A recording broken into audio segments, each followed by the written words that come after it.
Depuis la sortie de Lupin, cette série sur Netflix avec Omar Sy, l'œuvre de Maurice Leblanc, Arsène Lupin a conquis de nouveaux lecteurs, on a eu l'occasion de le dire, et cette nuit, Europe 1 vous propose d'écouter ses livres. Bonjour Nicolas Caro. Bonjour Mathieu. À partir de minuit, un comédien lira pendant 2 heures le premier livre des aventures du gentleman cambrioleur, c'est bien ça? Exactement. Alors, Gentleman cambrioleur, c'est le surnom d'Arsène Lupin, bien sûr, mais c'est aussi le titre du premier recueil de nouvelles publié en 1907.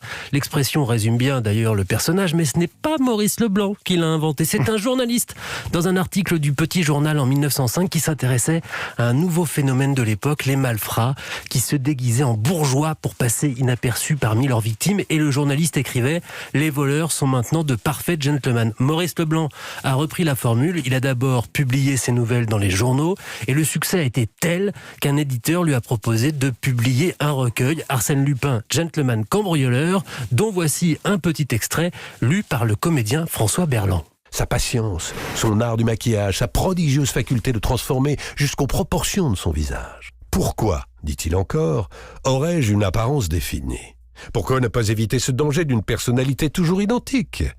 Et il précise avec une pointe d'orgueil: tant mieux si l'on ne peut jamais dire en toute certitude « Voici Arsène Lupin ». L'essentiel est qu'on dise sans crainte d'erreur « Arsène Lupin a fait cela ». Belle voix, hein. La suite, ça donne envie, hein. Ce soir, de minuit à 2h du matin, et vendredi prochain aussi, même heure.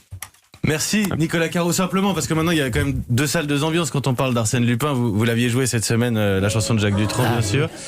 Et ça c'est Cascadeur qui fait la bande annonce de la série Netflix avec Omar Sy en l'occurrence.